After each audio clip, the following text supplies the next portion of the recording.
Doncic doing things that perhaps only he can. Oh, he's down. Okay, now he's up. Now he's falling away, and that shot's going in. Just takes a seat. Alan, what do we have to say about this here? It's just incredible skill, but it also just shows you, too, that when he goes down, you just tend to want to stop. Monica, I don't know. Can you sit down, stand up, and make a shot?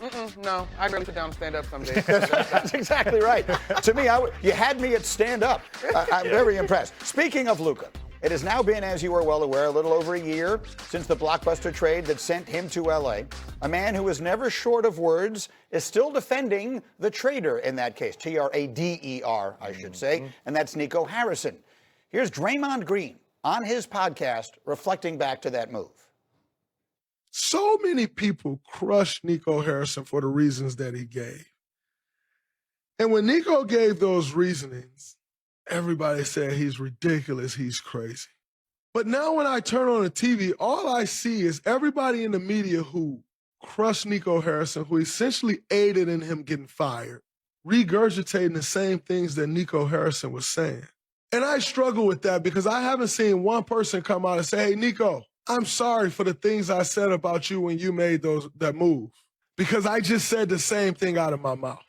This has nothing to do with Luka Doncic and everything to do with the media and Nico Harrison. Nico gave his reasonings as the general manager of a team of why he thought that was the right move. And everybody said, you're an idiot. So that's fascinating. Let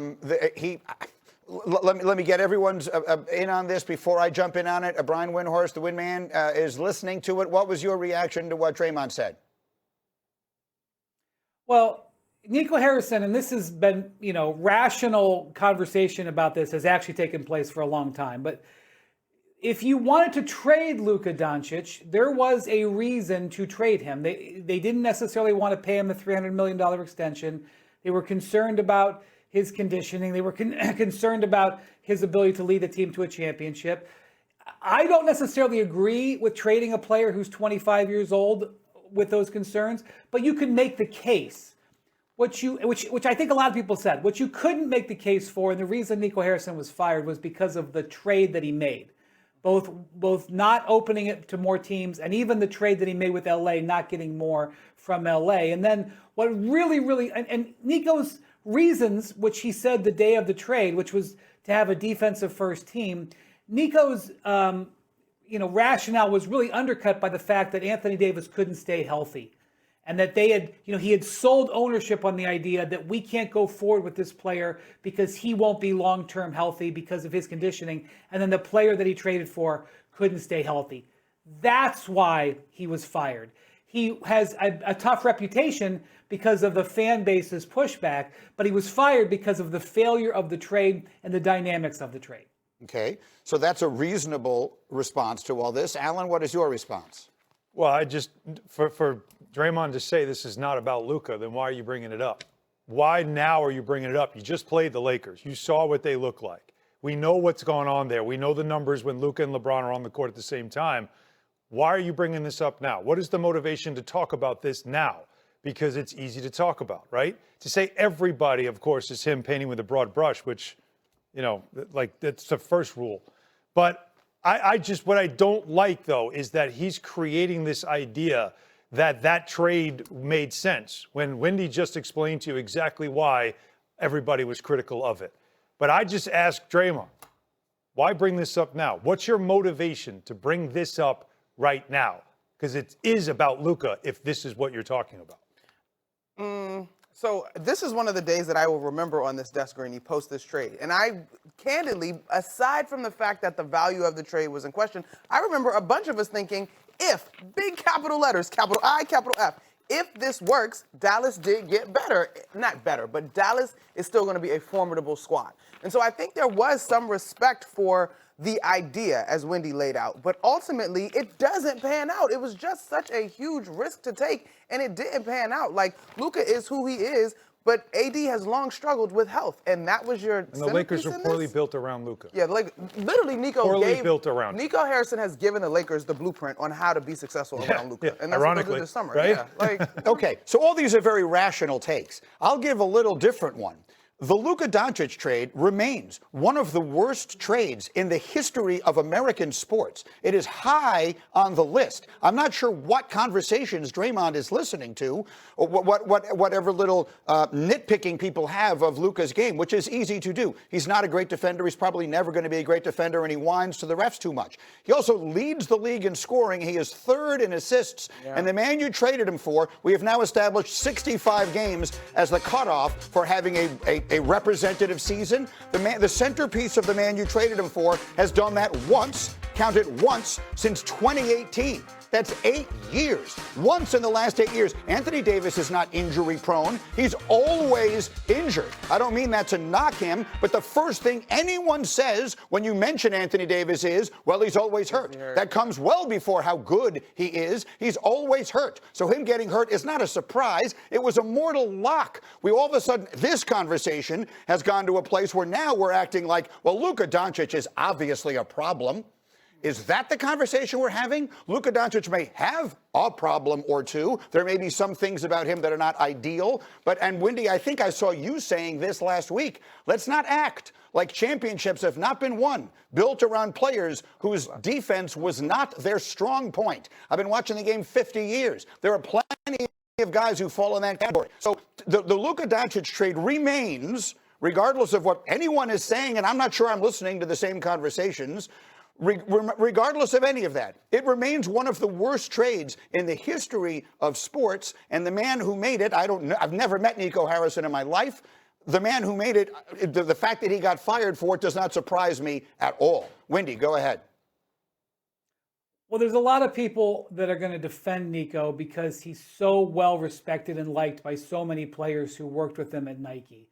And I don't want to assume that's what Draymond's motive is, but I do believe he's been a Nike athlete for a lot of his career. And certainly there are a lot of people who think Nico is a really savvy and smart guy. But as you said, the actions were of, really undercut the team. And he got a very unfortunate break after this trade in that Kyrie Irving tore his ACL. Right. That was something that they were not planning, that ruined the rest of that season and a large part of this season. But then he got incredible fortune that trade led to a potential generational player. But yet, I still think, really, if you're ownership and you were sold on the idea that you had to trade Luka because he wouldn't get in shape, and then Anthony Davis arrived at training camp this year not in shape, and he had off-season eye surgery. I'm not saying it's a character assassination, but he arrived in camp this year not in shape and then immediately got hurt. If you're ownership, you're saying, wait a minute, we were just sold one thing and then this happened, and then it led to this. It's all right out there in the open. There's nothing sinister here. What happened is all out there for everybody to see. Can I just ask a question? I'm not sure, am I living in an alternative reality to everybody else? If you were starting an NBA team right now, and you had every human being currently walking the face of the earth to start it with, wouldn't one of the first, 6 or 7 people you choose be Luka Doncic? Yes. Is that maybe that's even selling him short? Yeah. No, you're saying no. Yes, it wouldn't I be? agree with That's you. what I'm saying. So that's who you traded. But that's he's 25 years old, and that's who you traded. You traded one of the 6 or 7, and even that may not be giving him justice. You traded that guy for what he got for him, which is a player who's always hurt. Yeah. This isn't that complicated. Yeah. No. You don't trade that guy. No. We have a firm grasp of the obvious as we are discussing this. Thank you, Draymond, for the content, but it's maddening that we have to respond to it because, like a lot of his three-pointers, this is an awful take. It's an awful take. That's just simply put. You cannot possibly try to reason this. And that's what I've been trying to say. Look, you're saying this is not about Luka. Then what's it about and why now? That's the part that doesn't make sense. We all understood at the time. And by the way, the media is not why Nico got fired. The fan reaction is why. The outrage from their fans and how what it did to that organization. That's what led to this. Yeah. Okay, so I have met Nico. He's a great guy. I do know this, and I talked to him the summer after the trade. The pressure that he puts on himself he's not. That is what is unmatched. I mean, he's a guy that works really, really hard, and his internal compass is strong. And he did it, was confident in what he did. I think Wendy has nailed it. If things play out best case scenario, we're talking about this differently. Literally, it unfolded as the worst case scenario. Exactly. But everybody, to your point, Greeny, has acknowledged the shortcomings in Luka Doncic's game. Does Nico deserve an apology? I don't think so. He took a big swing. It was like high risk. In this case, it's been a very low reward as it has It was a panned out. massive risk. Yeah. And to knew me, it, but it was a Wendy- massive risk. Wendy, I'll give you the final word on it, but I will just say this conversation is not about Nico Harrison. This conversation is about Luka Doncic. Yes. Because the story of this trade cannot be written for another decade at minimum. But it's still... He's going to be a great player for a really long time. The Lakers haven't even started putting together a team around him yet. This trade is in its infancy. It came out of nowhere. If Cooper Flag becomes all of this, does that change it at all for you? No. You don't make a trade knowing you're going to get the first pick in the draft. No. That was a purely luck. The and only nothing reason to talk whatsoever about do with this it. is because the Lakers are struggling with Luka right now, and we always blame Luka and only Luka. And that's what this is about, and it's a reason to bring up the trade. But if the Lakers were playing well and winning, you don't even talk about it. And it's the Lakers because aren't he's playing struggling. that badly. I mean, the Lakers are. Well, they are together they're on the floor. playoff, play-in team, whatever the case is. He doesn't Six. fit with LeBron. Yeah. Whatever that turns out to be. LeBron James is 41 years old. Luka Doncic is going to be there for a decade. Wendy, final word. Greeny. Woo. Look, this is just Draymond Green sticking up for a guy who he's extremely close with, who's been extremely helpful to him. I think any of us in life and in business would probably do the same thing. It just happens to be very high profile. That's what it is. He's trying to stick up for his guy. I'm sure Nico appreciates it. Whether it's actually going to help him, that's a different conversation. Okay. Well.